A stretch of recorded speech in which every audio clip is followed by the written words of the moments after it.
continent. Today we are talking about Barrick Gold investing $2 billion,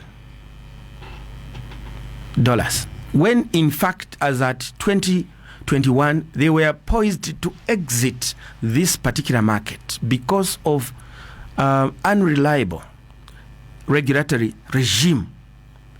Today the copper belt is on the firm foundation and footing to be what the copper belt was before, a pride for the nation. Today you are talking about Kitwe City Council. Today you are talking about Luansha. We are talking about local authorities that were heavily, indebted to their retirees. Kitwe City Council, 82 million from Mopane. They have cleared off all the outstanding debts. Even when Kitwe City Council is run by the opposition, which is perfectly well, they are able to acknowledge that this government has worked. I think that where we are here, we must accept that there will be one president at a time and a political party or an alliance at a particular time, and when the right things are done in the interest of the nation, we should be able to acknowledge that this is being done right, so that on that platform we are able now to accelerate, to do better things.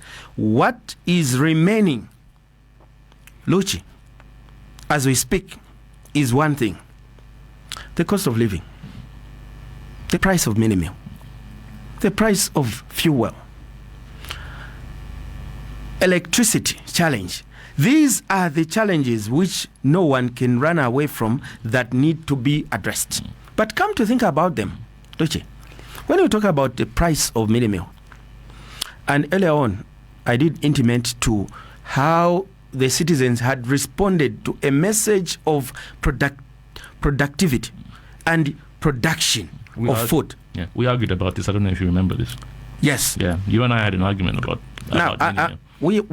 I was last year more than 1 year ago, but presently we are talking about what happened this last farming season. Do you remember what my argument was? My argument was that there's a lot of hypotheticalness. There's a lot of ifs and buts. I'm not a doomsayer, but I may have been right. I think I had said that it's well and good to say let's farm more, let's produce more, but what happens if it doesn't go the right direction? What happens if there's a drought? And I said this, what happens if there's a drought? I hate to be the one to say that my prediction came to pass, and it's not a good thing, but that is where we stand today.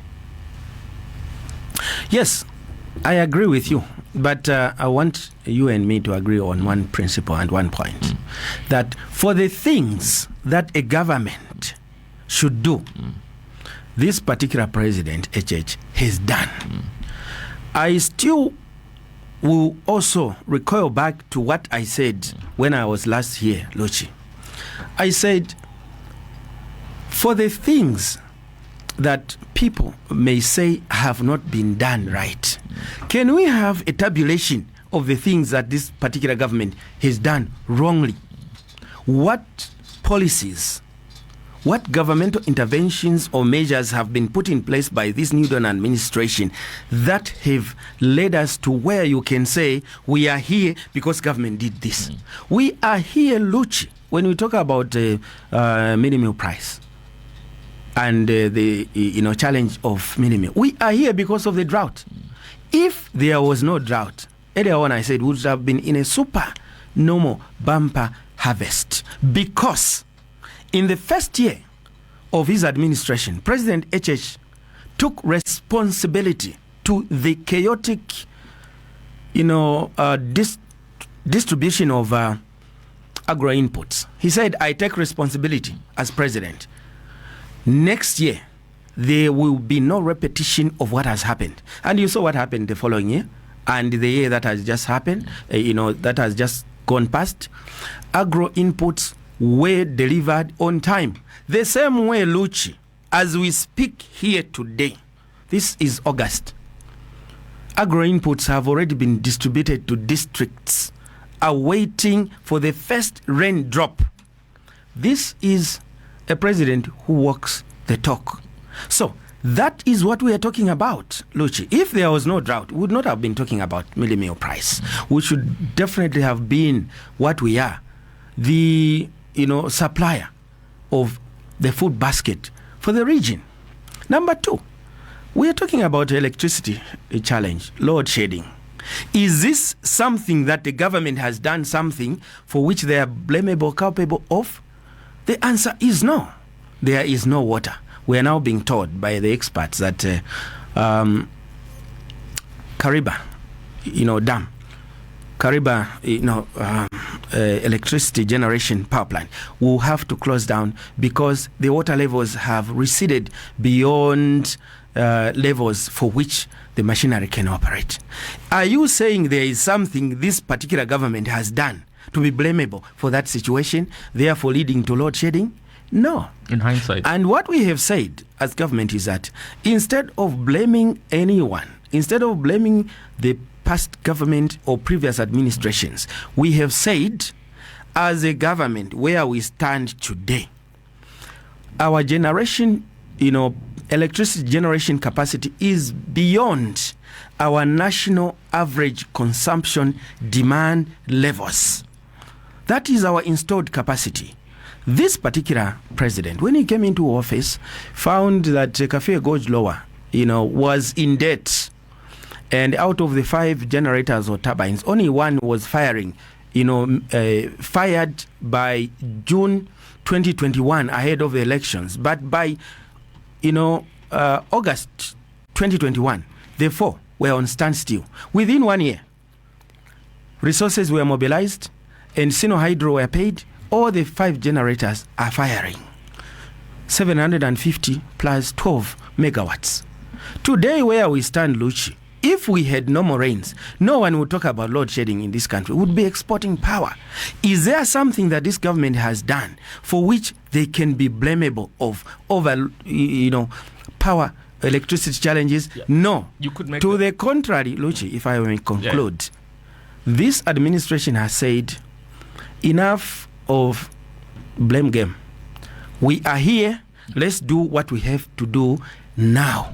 And that's why the president has pronounced what is called a solar explosion. And attendant to that, investments in alternative energy, sources. Presently, the government has zero rated importation of solar-related implements or equipment. That is to show what government intends to do. Today, the government is leading the way to begin a mindset shift of our people that yes, solar we have been used to, electricity, hydroelectricity, we've been used to this for the last almost 60 years, but climate change challenges are now imminent and stuck right in front of ourselves. And therefore, this government is putting in place measures to promote alternative, energy generation from hydroelectricity that with or without rain, we must still be energy secure. That is what this administration is doing. And you are seeing legal reforms informing policy of government that for the first time now in this country, ZESCO, for instance, which has been a monopoly in the transmission and distribution of power, that the lines have been opened. Power generation now has been opened to the private sector, that you can produce power and feed into the ZESCO grid and be able to distribute the same for consumption by domestic and mine users. You have seen immediate, medium-term and long-term measures. Not too long ago, we were in Ndola with then Minister of Energy, Honorable Kapala, for the reopening and recommissioning of Ndola Energy. Government has allowed the private sector to use the Tazama pipeline to ferry fuel to fire those engines so that we can produce power. I think, for me, Luchi, where we are now, at personal level, I think that we must begin to be proud of ourselves as a people that we are making progress. Sadly so, the stage of our politics is so nascent that arguments sometimes seem to be the way we define our democracy. That even when things are going right, there must be things who are saying things are not happening, there is nothing happening.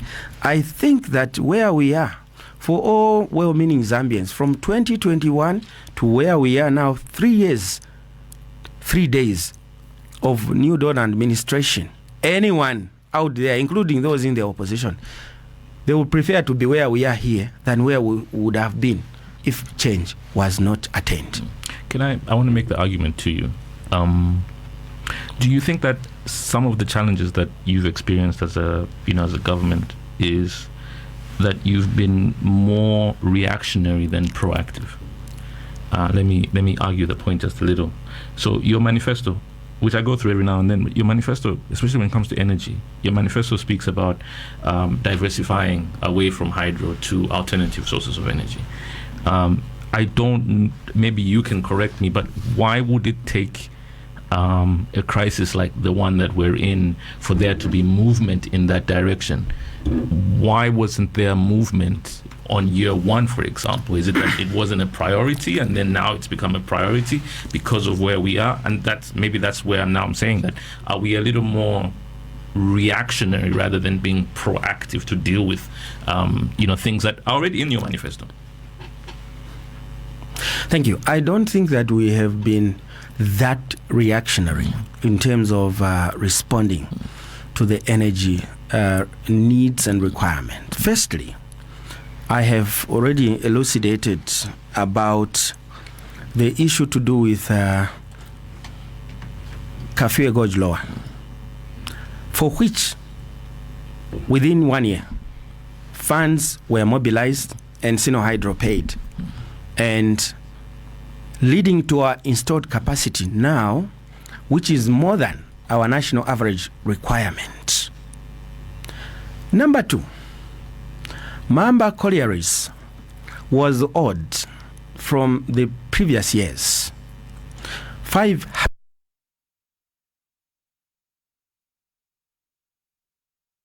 the onset of this drought. This government, through ZESCO, were already on schedule paying Mamba Collieries towards liquidation of that outstanding debt so that they could begin to mobilize the construction of phase 2 Mamba Collieries, which would by now had already been constructed had ZESCO been paying Mamba Collieries on time, which they were not. Not too long ago, a few days ago, the president was in Mamba, groundbreaking for phase 2 construction of Mamba Collieries Limited thermal power plant. Funds mobilized. ZESCO paying Mamba Collieries outstanding debt on time. I think if you are going to say we are reactionary, if this particular president was reactionary, then ZESCO would not have been paying that debt on time even before the onset of the debt. Then Sino Hydro would not have been paid their money to fire the 4 generators to make them 5 altogether, to make that power plant full capacity electricity production. Those are measures which this particular government put in place. And as you would imagine, Luchi, it was very difficult, and I think even for you it can be difficult, to have envisaged that we are going to have a drought. So the things that were foreseeable, such as paying for completion of the Kafue Gorge Lower, they were done. Paying Mamba Collieries, they were on schedule. It's only that some of these things were unforeseen. This is what we can call, they were so remote. The remoteness of the consequence was unforeseen that in this particular last rainy season, we were going to have a drought. But the things that needed to have been done, they were done. And with what has happened, the president has said this: let us use this opportunity or this unfortunate occurrence of a drought and national disaster and emergency to flip it into an opportunity. You have heard him several times. He has said God has slapped us so that we can wake up to realize that we have potential to be able to do even more. This is where this government is. Investments in alternative energy, sources. And you are seeing the nation is beginning to respond. The nation is beginning to respond. And more investments are coming into this country in that direction, that with or without rain, we must be energy secure. The president has also gone ahead to say, with or without rain, for as long as we have rivers, for as long as we have underground water, we must be food secure. And that is why you are seeing government coming up with measures now to do with the promotion of irrigation. We now have packages, farming solutions, where those who want to go into irrigation are being given favorable conditions. The Ministry of Agriculture has come up with a package so that those who want to go into irrigation can get a package with payments that are moderate and affordable. I think that the resolve of this particular president and government is one which will benefit this country for many years to come. Even if we do have a good rainy season, which is anticipated this year, the president has said he shall maintain a national disaster and emergency situation up to April next year to ensure that the right things are done, to give government enough room to direct most of its expenditure towards drought response, drought adaptability, drought resilience mechanisms. I think that, Luchi, the citizens of this country will agree on one fundamental issue. Even I, who has worked with this particular president for 18 years before he became president, I marvel at his tenacity of work and his work ethic. Look at what is happening in Kabwe. Mulungushi Textiles, which was closed for many, many years. And many people even thought that this has become a white elephant, it will never resurrect. Just like Shaft 28 Luansha Copper Mines, Mulungushi Textiles is opening. Out of a visit the president performed into China, you will recall that our colleagues in the opposition had said this particular president, this particular government and administration, they are anti-China. The president timed it so well.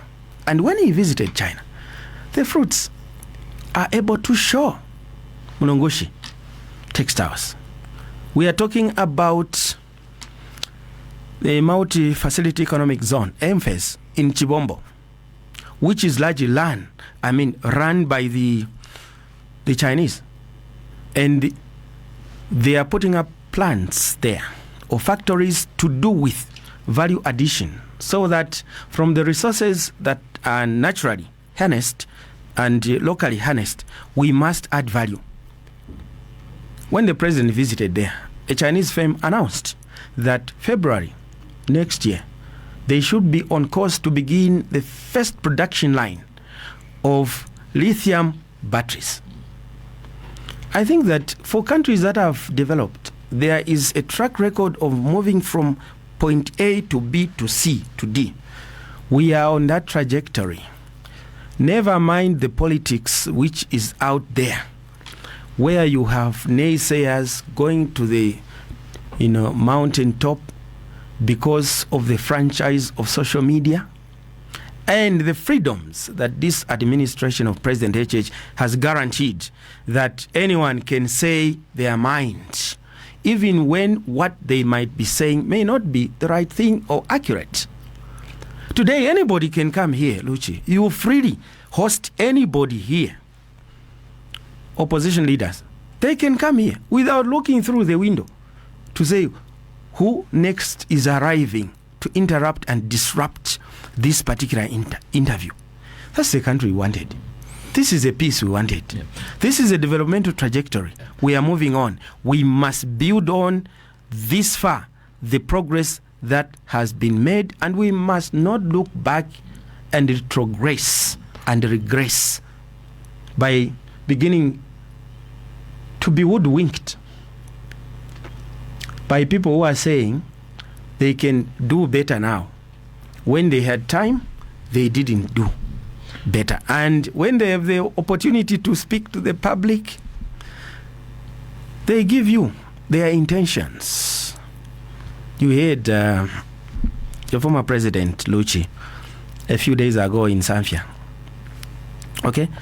address a rally there where he was saying that civil servants, beware, we are coming for you. And you recall that in the previous administration, civil servants were followed by political cadres, thugs, at their workstations, at their offices. But the former president, who was the leader then, now he's warned civil servants that beyond following you at your offices, this time they'll follow you at your homes. Which political leaders or government surely should instill fear and intimidation in the citizenry? Well, for me, I think President Lungu has done well to let the cat out of the bag, because he stands for what he believes in and what his administration was all about, and what he would, given an unlikely event that remotely he ever came back to power. President HH, to the quite contrary, represents hope and not fear. Can I ask you, so you said one of the things you just said here is in hindsight that you couldn't predict the weather. What have you done then as government to ensure that you're investing in better weather equipment so that we have an idea of what the rain forecast is, not just this coming season, but next coming season and years to follow? Is there anything being done on that front? Well, thank you very much. I must also indicate, Luchi, that whereas that is what we must be saying we are investing in, on record, the Zambia Meteorological Center is the best in the SADC region. It is the best in the SADC region. And government is deploying all efforts and endeavor to ensure that more resources are put to try and come near to precision. The only difficult which attends, Luchi, is that when it comes to weather forecast, issues to do with nature, you can never be 100% accurate. Anywhere in the world, be it in America, be it everywhere else, certain natural occurrences, climatic, conditions or weather conditions, they do sometimes just happen abruptly. And that is why nature is superior. So, I wouldn't want to be adamant on this platform and say we are doing this, we are going to ensure this. I can just confidently say that we are happy that in the SADC region, our meteorological center is the best, and that more resources will be deployed. But when it comes to prediction of nature, I think this is where we have to understand that we're a Christian nation. God and His will supersedes our anticipation. Okay. Here's a question from Gabriel. Gabriel is in Dola. He says, can the minister show the effects of the millions that have been pumped into KCM, Mopani, FQM, and Lubambe other than council employees' salaries and benefits? For example, has there been an effect on fuel pump price, inflation, exchange rate, load shedding hours? Can the Minister of Information also inform the nation on the conditionality of the staff level agreement signed by the government and IMF? Two questions. Yes, I can repeat them. I've heard you very clearly. What we are saying here, Lochi, and I thank Gabriel from Ndola, you said? Yes, from Ndola. Yeah. The issues to do with the mines, Mopani, KCM, he has said other than payment or to councils. I think that he will do better to know, which I suspect he knows, that if we take the example of Mopani, 1.2 billion has been pumped into that particular mine, and more than 200 million US dollars was put or pumped in to liquidate the debts of contractors and suppliers to Mopani. So that is away, clearly. That is away from the local authority, from the council. Contractors and suppliers who were owed have been paid by Mopani. And I think that is good news for the business of the Copper Belt and for the country. He will also do well to know that there is right now payments and schedule for all those contractors and suppliers to KCM who were owed $1 million US dollars and below to be cleared.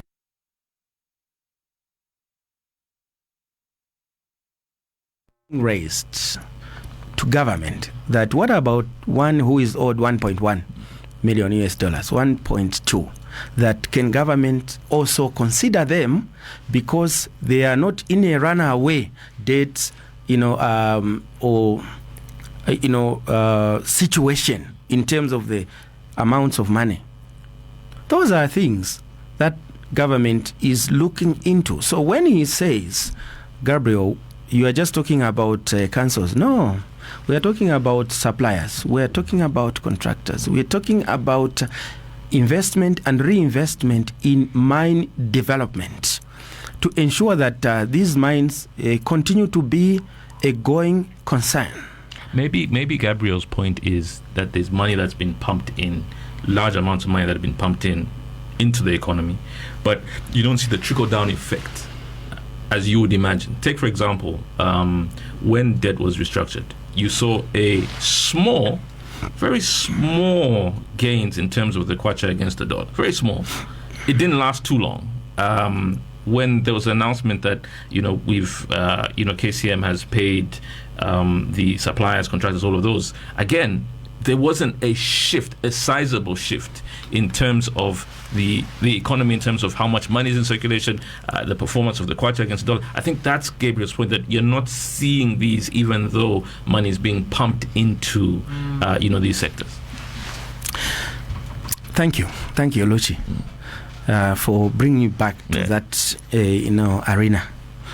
I want to indicate firstly here that when you bring back Mopani back into action, KCM shaft 28, or as they normally call it, 28 shaft Luansha copper mines, when you do debt restructuring, it doesn't there and then translate into a visible gain.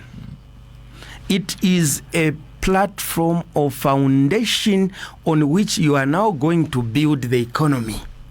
It doesn't happen overnight because there is debt restructuring. Now money must be seen all over.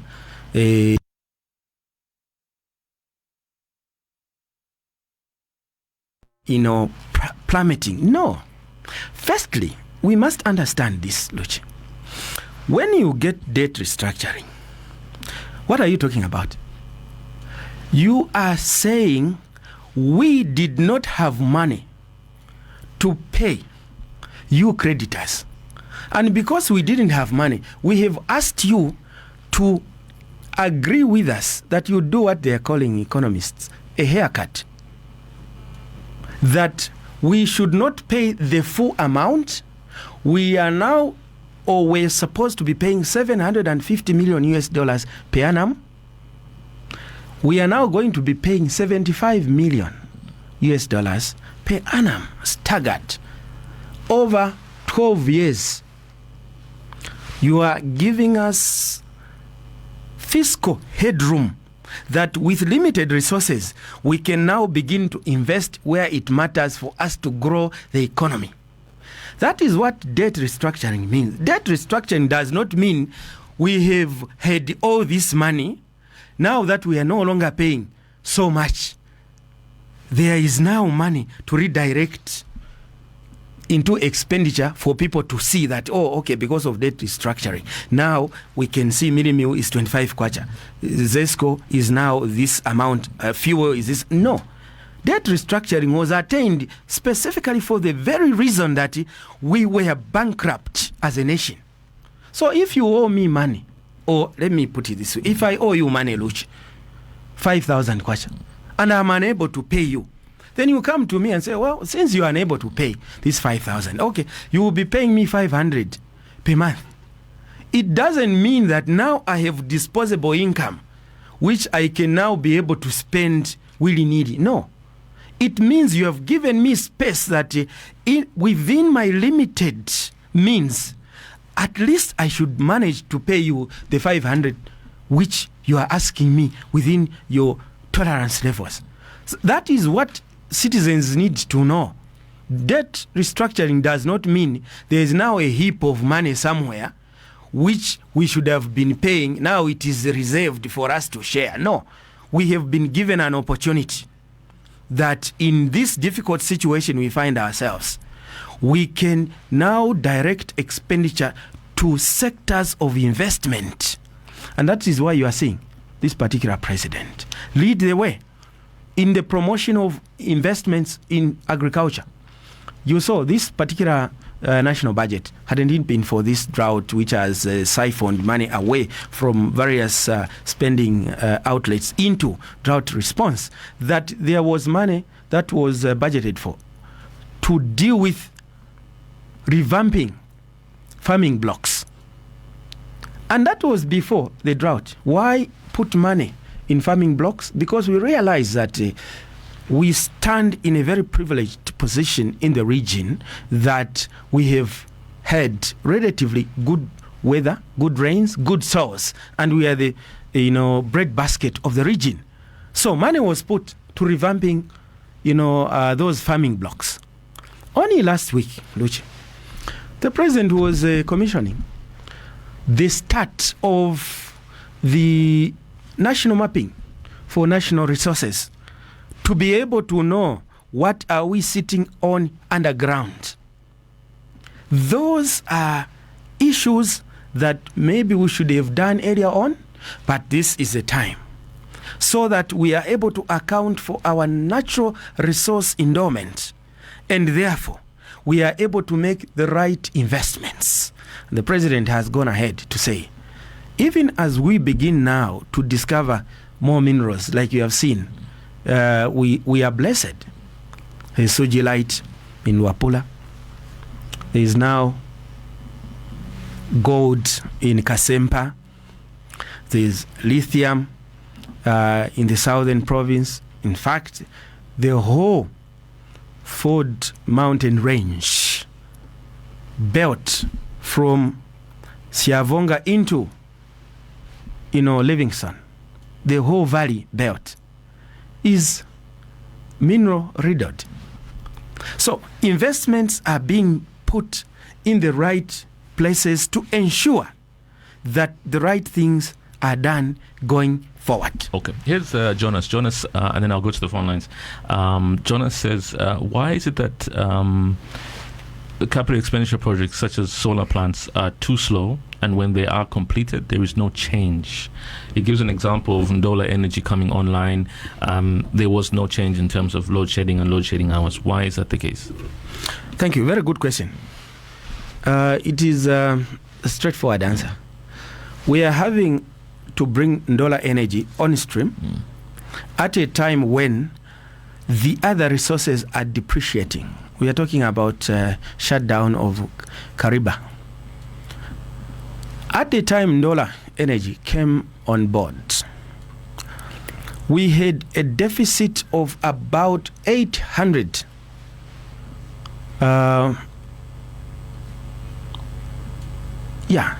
megawatts in terms of deficit. A month, 2 months, 3 months later, we are now beyond 1,300, 1,500 plus megawatts deficit. So, what was brought in has been swallowed by the diminishing returns in terms of the existing, assets. In terms of in terms of energy production. That is the reason. If we were continuously producing and we had a continuum or a constant line of production of power, that from January to date, if we are producing a certain amount of power, just as an example, 1,000 megawatts from January to now we are producing, then we bring on stream Ndola energy, we bring on stream certain solar mini grids, we were going to see a change, because that would be an addition. But what has happened right now is that whereas those have been brought in, you also know, Luchi, and with the callers, that government through ZESCO have record power which we were exporting in the international market through Southern Africa Power Pool, that even that is being swallowed because of our diminishing production capacity. That is the reason. Okay. Edric says, he talks about load shedding and the damage that load shedding is being done to households. He says it's eroding the confidence that those who believed in you had. Whatever explanation you can give won't make sense to a normal citizen who relied on electricity for survival, such as barbershops, butchers, and welders in compounds. Now, his question here is, instead of increasing CDF, why don't you channel some of that money towards emergencies, such as the energy crisis? Thank you, Luchi. First of all, he has said that whatever explanation we make won't make sense to ordinary citizens. I don't think so.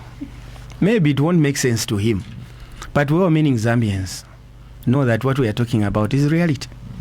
It is not about wishes. It's not about which political party you support. It is about the reality on the ground. So those are his views, and he should not impose them on the majority citizens who understand the contexts we find ourselves in as a nation. Then he has asked a question which I think many people have asked as well. Why not direct expenditure into energy? I want to indicate this. That answer has already been given. I think the last sitting of Parliament, there was a budget announcement in terms of realigning the budget. And the budget took away monies from expenditure lines which were not responding to our national disaster and emergency situation, such as into the energy sector. And that is why today government has announced, not today, contemporary, government has announced that all government institutions within the space of 3 months will have to be on alternative energy to hydroelectricity. Government institutions, public universities, government offices, they will be on solar. Where is that money coming from? It is a redirection from expending that money where it does not respond to the challenges of the moment. Not necessarily CDF, but just general. Not necessarily CDF. CDF, in fact, even in terms of CDF, the government policy, and this has been communicated to local authorities, that local authorities should realign their budgets towards responding to this drought. Look, we can't say all monies, we should hoard everything and just invest in energy. Considerable and reasonable and appreciable resources are already being directed in that direction, and more so, and more importantly, the government is inviting the private sector to invest in power generation. As of last month, I think ZESCO and government made a call out there to the private sector to come up with mini grids of, I think it is 5 megawatts, if I'm correct, to just produce, as a company, produce 5 megawatts and sell to ZESCO. And you won't believe it, more than 120 private sector entities responded to that, call that they would like to invest, just like government, just like NAPSA has invested into Mamba collieries for phase 2 power generation. That is your answer. Okay. All right. Let me go to the phone lines. 22684 and 0978895895. You can text as well. 0978895895. That's WhatsApp messages. We'll come back and read a few of those as well. Hello. Good morning. Hello. Good morning. Hello. Good morning. Okay. Nobody on this line. Let's try this other line. Hello. Good morning. Hello. Hello. Good morning. Yes. Good morning. Morning, sir. What's your name? You're talking to Christopher Chimuka, calling you in Lusaka. Okay, go ahead, Chris. If I recall you, Chris. Good morning, Honorable. Morning. Thank you. Yes. My brother, you are articulating things very well. Thank you very much. Only those that would not, and those that would want to argue, even if you can see that this is a female god, you want to argue, say it's a male, who argue. We have this crisis which is really attacking every person. Even a farmer at the village there knows this. The only thing that I would want to say is that most of these critics, my brother, those that do not have weight, leave them. Do not even answer them back. Forget. Concentrate on working. Be on the trajectory of working. We know who you are, we know the UPND, we know what is their agenda. Do not look at these people that would go on the platform and try to say things that will divide the nation. If the reader can have such kind of a weight, what about a mere person in the street? What is he going to do?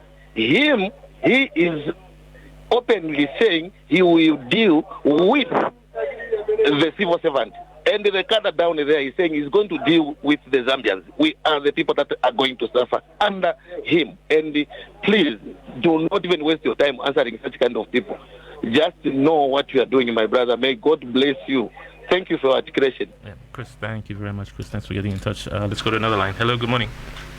Hello, good morning. Hello. Morning. What's your name, sir? Good morning. Morning. What's your name? What's your name? Well, this is King Freddy. Good morning, Honorable. Good morning. Thank you. Yeah, Honorable, I want to ask a question.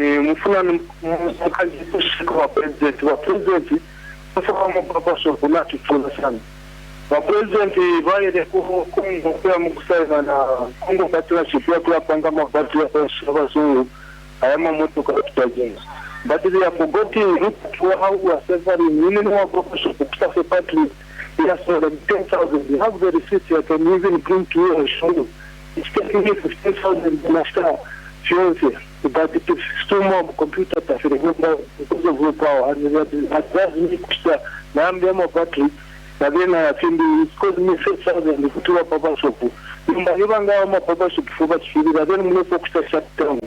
And then when you go honorable, when you go to see if you cover what in office call if you don't start apply the which is some of them don't know. So this is from the 12 years. Then when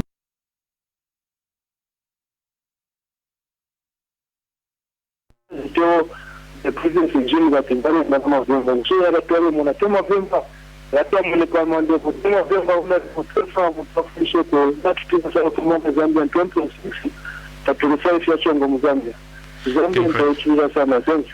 Thank you very much. All right, do you want to quickly respond to Kingfrey? Yes, thank you so much to the callers. I'll go back just very briefly if you can respond. Yes, Christopher, I think that thank you for that feedback. We need that feedback to know where we are getting it right and where we are getting it wrong.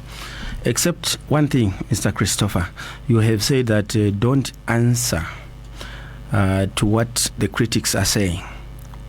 As a government, we have a responsibility to respond to our citizens, even when they say things we may not like to hear. But we have a duty to put the record straight, because if we don't respond, there could be some unsuspecting citizens who might take what they are told by the naysayers as gospel truth. So kindly forgive us and allow us to continue to interact with our citizens, to continue to respond. And through these interactions, we also learn a lot from our people. You know, governance is a going concern. You have to learn every day. It's like school. It never ends. Kingsley has spoken about the barber shops, and I think if I got him right, he was talking about load shedding, pricing of batteries, if I got him right. This is something which the government is presently, actively and urgently looking at. The Minister of Commerce, Honorable Mulenga Chipoka, did present this at Cabinet a few weeks ago, and I would suspect that by now that ministry is full swing on the ground to ensure that the incentives that government has given to traders, to business people to import issues like batteries, things to do with alternative energy, zero rated, that benefit should transcend to the consumer. But that's not happening. Sorry, I just want to make an addition to this point. That's currently not happening.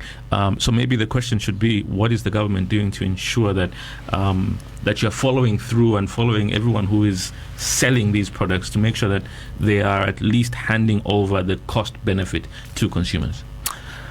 You've put it right.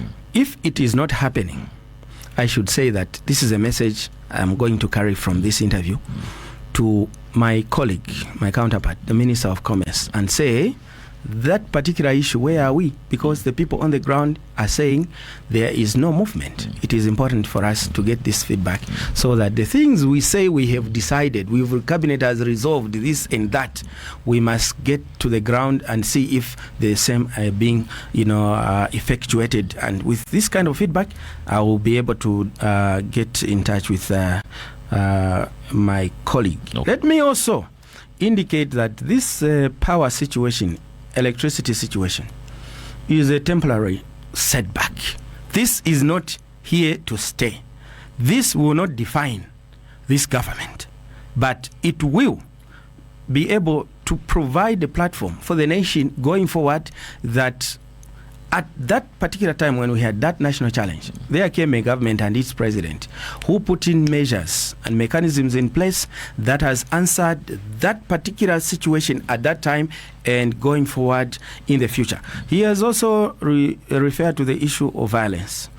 I think he's spoken about Mpika, where I have seen on social media that my own brother, Honorable Harry Kalaba, there is some statements there that he was about to be harassed by suspected UPND cadres or was harassed. I'm yet to get the facts. I would like to indicate that has no blessings from the UPND, that has no blessings from the president. In fact, genuine UPND supporters know what this particular president stands for. And that in a quest to support him genuinely, let us do what he says.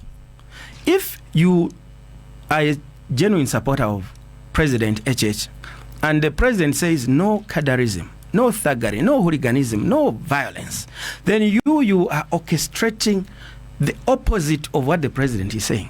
I think that is undermining the very, goal that the president seeks to attain. And all we can say is that we want to call upon UPND supporters, UPND cadres, and the citizens at large that peace is the most important commodity for any country.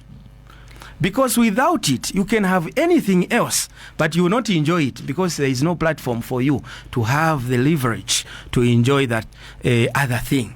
For instance, you can buy a bag of mini meal for 25 kwacha.